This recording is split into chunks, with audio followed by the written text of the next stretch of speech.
Пентагон објави дека развива планови за воена придружба на бродови во Персискиот залив, откако вооружени ирански бродови се обиделе да принудат еден британски танкер за нафта да влезе во иранските територијални води. Номинираниот кандидат на Белата куќа за нов шеф на Сдружениот генералштаб, генерал Марк Мили, изјави дека Вашингтон се обидува да формира коалиција за обезбедување воена придружба на комерцијалниот превоз.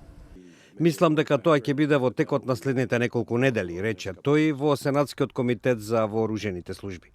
Freedom of navigation is a fundamental principle and a norm for the international order that's been in place for now 7 decades, and we have a crucial role to enforce that norm.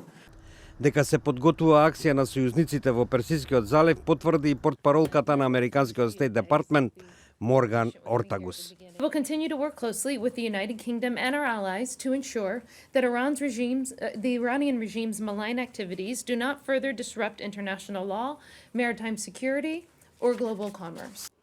Тензиите во заливот се зголемија во изминатите неколку недели по серијата напади врз бродови во една од најважните нафтени транзитни рути.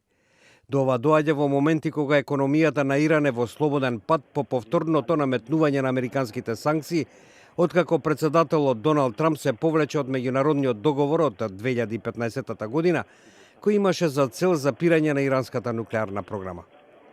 Брзиот развој на настаните уште повеќе ги искомплицира напорите на Британија и другите европски сојузници за спасување на нуклеарниот договор и покрај повлекувањето на Соединетите држави.